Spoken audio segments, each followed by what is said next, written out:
Alright, welcome back to ESA Summer Online. We are raising money for Alzheimer Fund, which is the Swedish Alzheimer Foundation.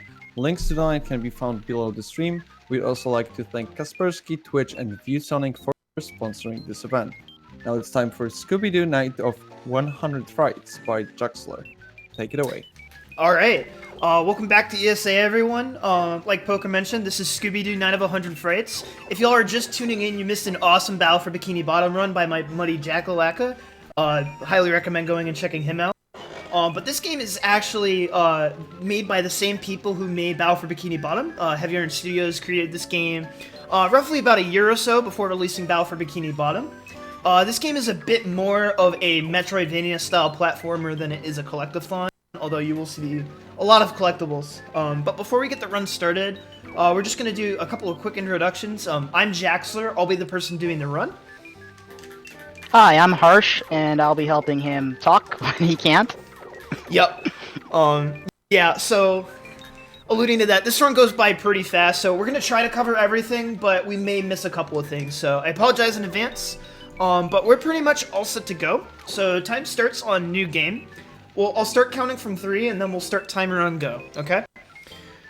3, 2, 1, go. Alright, now at the start here, I'm going to be listening for an audio cue to skip this cutscene, so I'll be quiet for just a second here. There we go, and we're off to the races. So, the first thing we're going to be doing is heading off to Mystic Playground. This is sort of a tutorial area that's actually kind of optional, and is skipped frequently in other categories of this game. But we're going to be coming through here to grab a lot of what are called Scooby Snacks. So these are collectibles placed throughout the game, and they are used to pay these sort of snack gates that block your progress unless you collect enough. So it's kind of a way to strong-arm players a bit who don't want to, instead of just rushing through the game to look around a tad bit. Now, we will be skipping a bunch of snack toll booth gates throughout this run. However, there are some really chunky ones toward the end of the game that lead towards the final boss that we're going to have to take care of. So we will be going out of our way throughout the game in order to collect them. You're also going to be seeing me use this charge attack as part of movement to gain some extra speed. But we don't really have too much time to talk about the sort of depth that goes into the charge attack. Because we're going straight into the first manner, well, not in this category, the manner segment. So I'm going to let Harsh take it from here. Alright, so the first thing Jax is going to do, he's going to push a little bit to the right so he can move a little bit during the cutscene. And our first trick is going to be called Chandelier Jump. Basically, he's going to jump off the furniture of the room to get some snacks early. And we'll be doing this a lot throughout the game, where you'll see us jump on kind of random collisions throughout the game so that we can get some snacks early, because, as Jaxler mentioned earlier, we need a lot of Scooby Snacks to beat this game. Yeah, so we also have to go in there to grab the map from Holly, which triggers our good friend Don Knotts giving us the shovel. Yes, you heard that right, that is Don Knotts. And that gives us a key to go to Smuggler's Cove. And he gives us a shovel, which, you know, Scooby's a dog, so, you know, obviously he can't just dig a hole by himself. Of course. Yep. Alright, so yeah, I'll go. Doc 1 kind of sets a trend of very cycle-based levels here. On top of that, like we mentioned before starting the run, this game is kind of a Metroidvania format. So at the end of the docks, we're going to be picking up our first Metroidvania upgrade called the Springs. They're sort of like themed after sort of mad genius inventions, I guess. But that'll give us the ability to double jump. But what you're seeing me do here is trying to go fast enough to avoid some rat cycles going up this vertical section right here so they don't bother me. So that one at the bottom is usually the one who bugs you if you don't go fast enough. That's kind of a minor cycle, but cycle management is a huge component of this run. So going into Dock 2, you're going to see Shaggy get airdropped in by a pelican. And what you're supposed to do is throw him up to that life preserver with a rope to use him as a extra sort of bit of boost to your height to get up to this crate. But if you do a really tight jump, you can get up there for free without him. And a really tough jump to get that snack box. That looks really straightforward, but the camera is really working against you in this game when you try to do what the game doesn't want you at. It's kind of hard to explain. But then I'm going to be taking a boost off these crates to get another snack box. And then right here, depending on how quickly you get through here, the hooks will be on a different cycle. Obviously, the faster you get through there, it'll tend to be on the same cycle, but if you make small movement mistakes, it can completely mess a bit with your cycle. Alright, so we're entering the pier levels. Jaxler just did a quick jump there to avoid some tar, because walking on tar is very slow. As he's entering Pier 3, this is the level we're going to get the double jump power-up. He's going to mash A during this load screen, so he's going to try to get a quick little boost. Unfortunately, he was not able to land on it, but we're going to... He was also trying to jump on the little poles in the background, because by jumping on the poles, we can skip some of the tar, and therefore have some faster movement, as well as get an extra snack, but... because it didn't work out, we just have to walk through the tar slowly. At that point, it's just worth abandoning ship and just going along the route as per normal. And he's gonna, once again, double jump off like the collisions of the level to get some snack boxes earlier on. These will save us a lot of grinding later on. Yep, and then right at the end, I take an intentional death because in this game, dying will put you back where you entered the level from, so that allows us to basically warp back to the start of that room without having to walk on all the tar.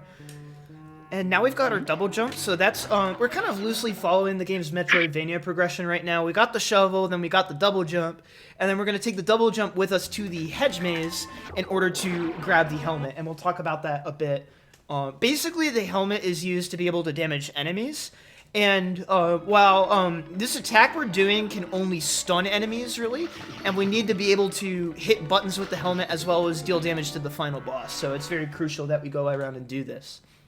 Now, the Hedge Maze is also very cycle-based, so a lot of what I'm doing here is using my charge attack in order to get extra speed so I can make cycles that are much faster than are normally intended. Now, the charge attack is done by holding B. You'll also see me do like a running animation if I'm holding down the R button, so I'm constantly holding down the R button throughout the game, while also hitting B in a rhythm. And that allows us to gain extra speed. Harsh, if you want to go ahead.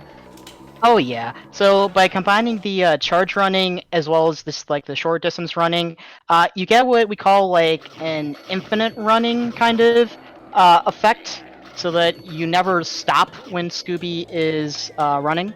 And Jaxler's going to try to do a quick jump. Unfortunately, he didn't grab onto the ledge. If we would have gotten onto the ledge, that would have saved a bunch of time. There's Don Knotts again. Our boy. So far, Hedge is pretty straightforward. Yeah, at the end here, yeah, I got it. I'm going to be doing something basically just called a flower jump. There's all these snacks back here. This might take me a couple of tries. This one's really... Okay, second try is fine. Where basically that tree also has a little extra hitbox that you can use to boost yourself up. Basically, if the game thinks there's enough of a slope, the game will just be like, well, I guess you're on solid ground, here's your double jump back. And so, you saw that a bit earlier in the manner, and we're just going to be using that throughout the game to do some really silly stuff, and it's going to lead to some really major sequence breaking later. Another really cool property, though, of this charge attack is that if you start it on top of like a platform, it continues going after you fall off the ledge, so we can use that to actually build speed in places we're not supposed to be able to. Harsh, if you want to cover Hedge 3. Oh yeah, so this is going to be the beginning of our sequence breaking. So far, we've played the game pretty normally, you know, as intended so far. But because this is a Metroidvania, going out of sequence is just the nature of this. So first we're going to collect a bunch of snacks, and then Death Abuse, so that'll be spawning us back to the beginning of the stage, rather than backtracking. So Jaxler's going to be clipping through that gate. We're going to be entering a level we normally would not be able to go to until halfway through the game. And this level has a lot of snacks, as well as some evil fish monster. Yeah. They scream when they attack you, and he's gonna try to do some movement here to manip the fish so that they don't eat him. Yeah, I think I got the manip. So you might be wondering why we're taking this route. The power-up we're going for, which is the Helmet Bash, is located in Chills and Spills on Haunted Hell 3. And normally that's at the other end of the Hedge Maze, which has a lot of slow levels in it, including a rather infamous auto-scroller on top of a lawnmower that Shaggy drives over a really thorny patch. And so what this does is it turns out that these levels of Skull Cliffs actually empty out at the same level as Haunted Hill 3. So by doing this, we can actually skip all of that and save several minutes.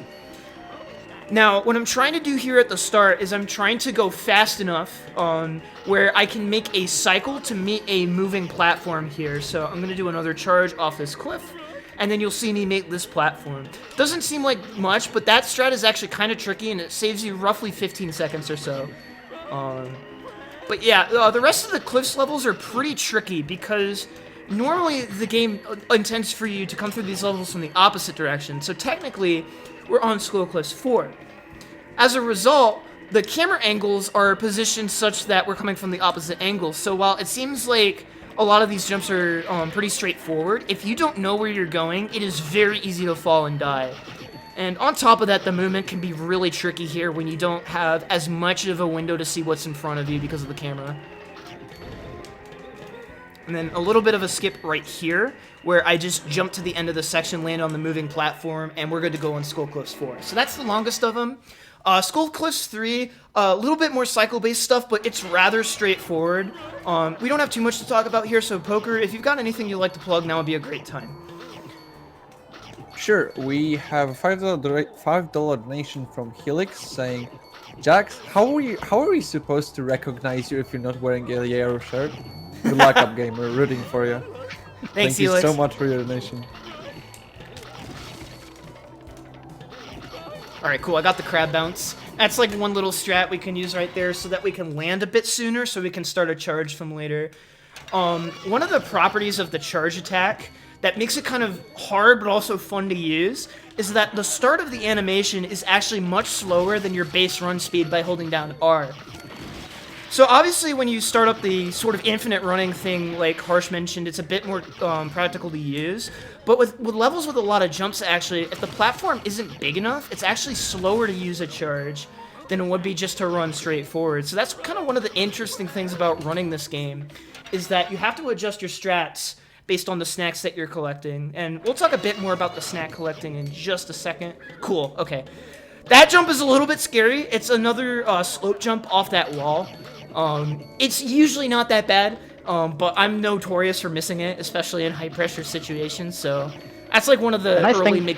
Yeah, go ahead. Yeah, the nice thing about it, there's a nice little lightning bolt texture marked on it to tell you where to jump.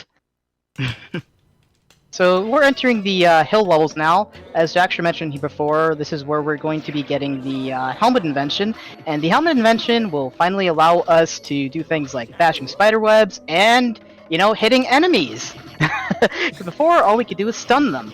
So Jaxler is going to try to make a cycle over here, so we're going to try to get as many snacks as possible to climb up the hill, and he's going to try to make it before that boulder.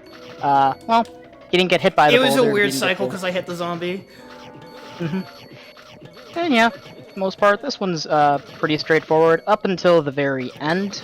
Right over here. So you can climb the sides of the mountains if to skip this platform cycle. It saves a little bit of time if you don't make this platform cycle with the rock. And here it is, the helmet invention.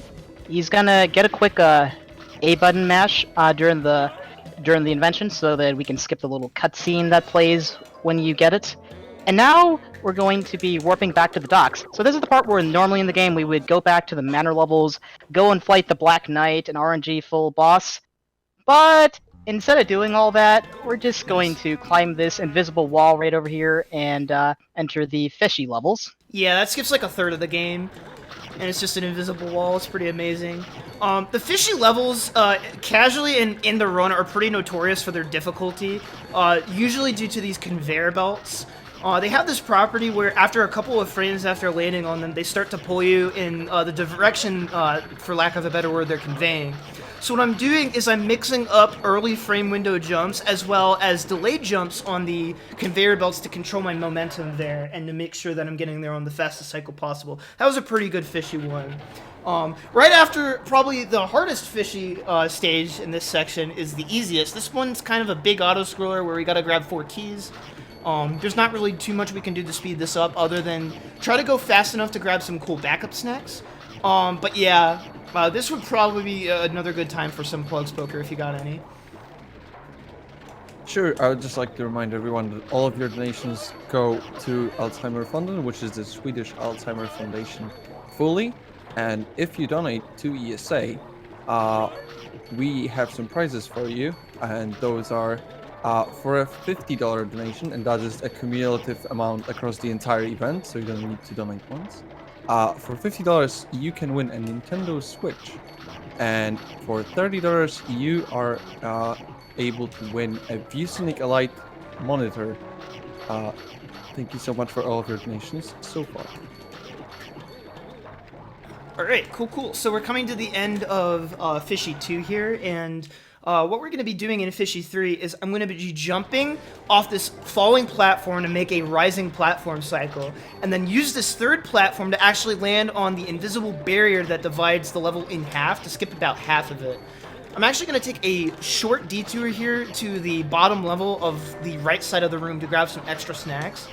It may seem like we're going out of our way here, but every snack that we grab throughout the run is crucial, because any quick snack that we miss means that we have to grab a slower snack. So that's one of the fun things about trying to optimize this game, and this is specifically the any percent category, is the snack route is so brutal and so tough that we have to make sure we minimize snack losses to avoid invisible time losses towards the end of the run. So I'm trying to keep track of where my snacks are at right at the end here. This is kind of one of a couple of key locations where it's pretty consistent to keep track of where you're at. Probably going to come around 19, okay, I thought it was going to be 16. Close enough. So this means that we're on a pretty good snack pace right now. Throughout the run, we probably get somewhere like 1,500 to 2,000 snacks. So it's kind of crazy. One last thing before we go into a really set of hard levels and I let Harsh take over for a bit, is that I'm also manipulating Scooby's hitbox when jumping a bit. Scooby has kind of two different jumps. There's one when he's from a standing position, which can be kind of manipulated, and there's one when he's coming in from a run, and those have varying heights. So I use a bunch of those in specific scenarios to get snacks in a faster way than normally intended. Harsh, if you want to pick it up from here. Oh, of course. So, Coast, this entire set of levels is about going fast and making cycles. So, Jaxler is going to try to get past the Ghost Diver, and by doing that, we can make a cycle where we can grab onto this fish net and grab some of these snacks early without hitting that fish. That fish has killed me in a lot of runs that I'd care to admit. Oh, I got so we're gonna try to skip a cutscene. Okay. So Jaxler got a little excited there. He got a cutscene skip by jumping on the lamp, and that can be very tricky to do. And it's basically one of those things that can make or break a run sometimes. Coast has a lot of snacks. I believe we collect around 300 in this level in total. And there's so many Scooby Snacks scattered generously all throughout, so it's worth kind of going in the back to get some of them. This final part, since Jaxler made this cycle pretty well, this fish is in a set location, so we can not get hit by the fish and proceed to this next very stressful level. Alright. So this level has a very tight cycle we can make, and this is also one of the reasons we play the GameCube version, because the snack boxes are you're going to be seeing coming up are actually lower. We're going to try to skip these enemies and grab these snacks, and Jaxler made the cycle. Awesome! As you can see, that witch we saw in the beginning of the level also disappears. And now we're in the final set of the coast level. This one isn't nearly as bad as the first two, but the beginning is just essentially picking up more snacks, avoiding the fish when we're trying to grab some snacks. There's a lot of snacks in the background over there by the boat, so we'll be getting to those shortly. But we're going to do something what we call damage abusing, by basically taking damage off of an enemy. Kind of like a lot of video games, you can take damage off a lot of enemies, and by doing that, you get to have some invincibility frames for a couple seconds, and Scooby can walk on water and hop across these boats. After this set of boats, there is a fishy net we're going to latch onto. He's going to swing back and forth Got and it. do Okay. 2 extended double jumps and just barely make the ending. And now we're going to be in the which way? I'll let Jaxler talk from here. This is So, at the start, I do a bit of a different route than sort of the newly discovered optimal route because it looks a bit cooler. I jump off this rock to some collision that doesn't have like a texture to it. It's kind of invisible from our camera angle due to backface culling, I think. And we use that to get up here and grab some extra snacks. Normally you can just get there pretty straightforward from the lighthouse, which is our destination. I'm also taking time to grab a couple of extra snacks here that I normally don't, just for marathon safety's sake. Just want to make sure. Missing too many snacks throughout the run can cause a bunch of time loss issues in the end game, so I'm just trying to play it safe. But start a charge off here and then carry it off to the right. Now, it looks like that tar monster should have hit me, and that's because it should have.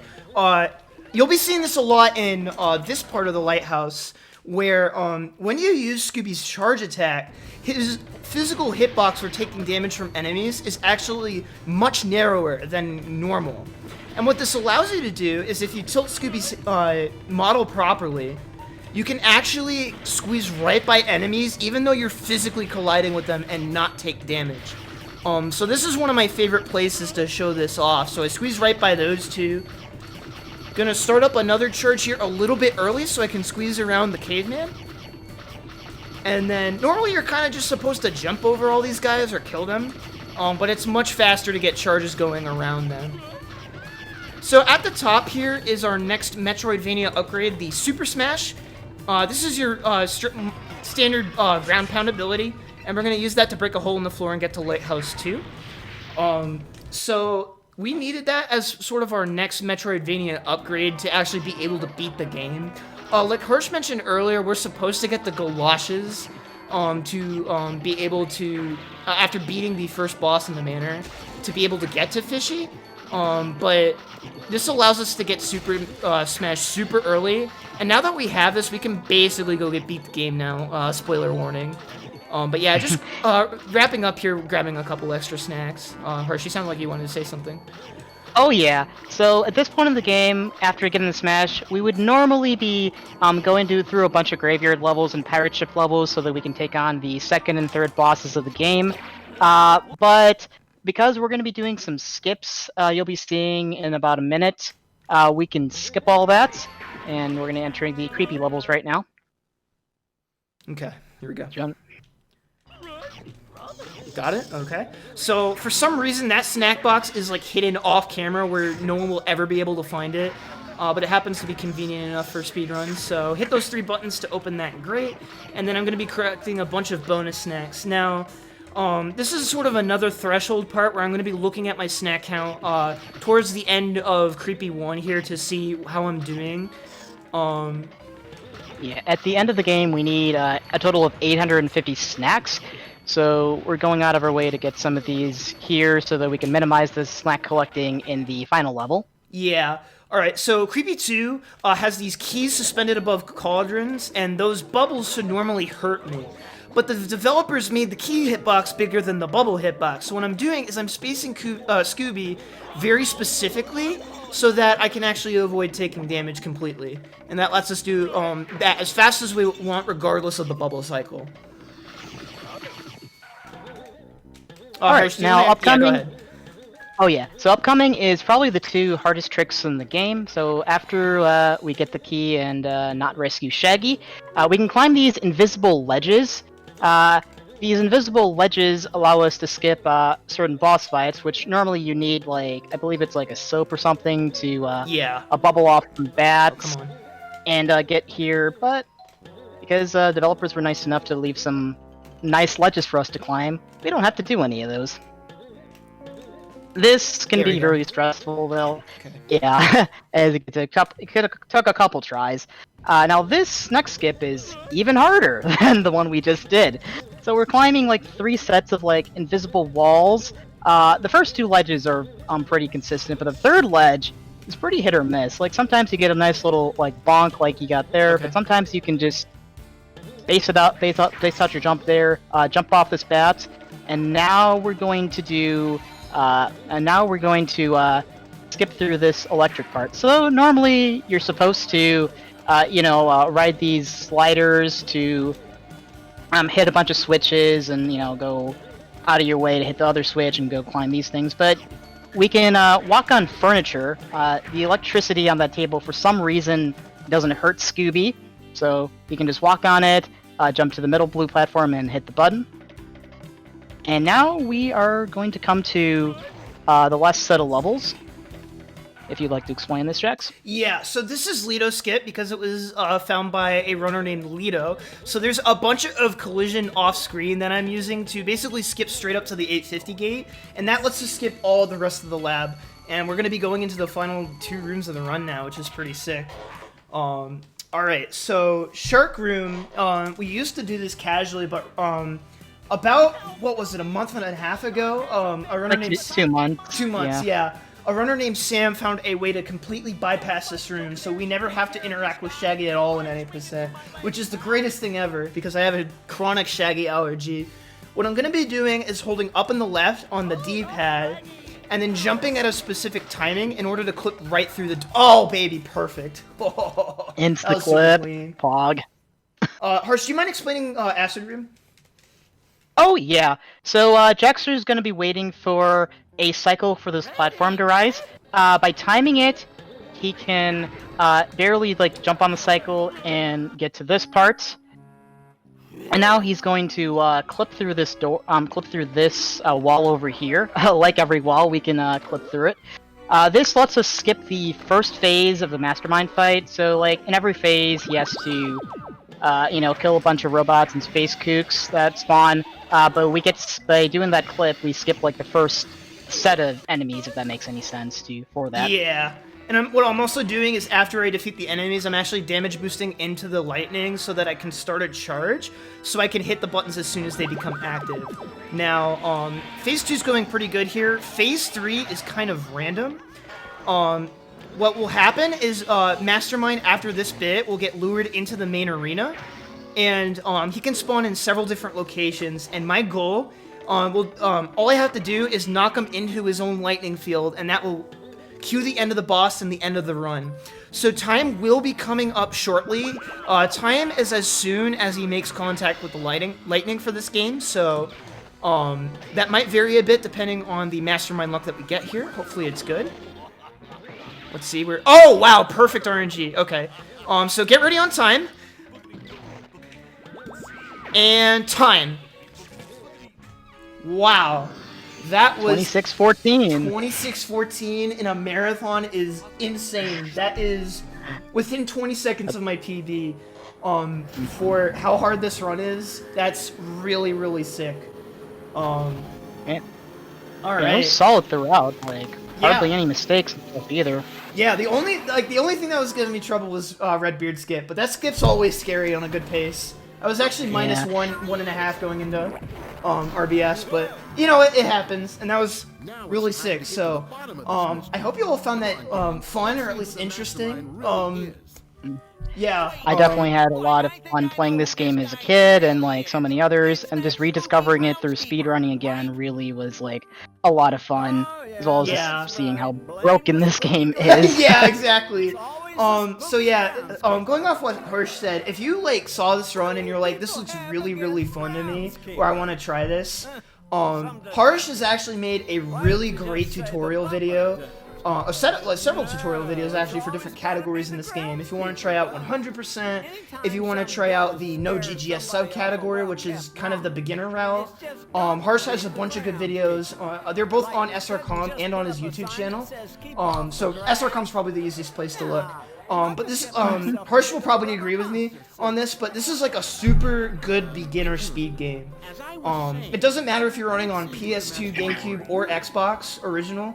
Unless you have a 360, otherwise you're kind of screwed because the final boss crashes. But basically every console from low to mid level is competitive. It's only at high level that PS2 starts to fall behind a bit. But this is a super easy game to get into, and it's a lot of fun.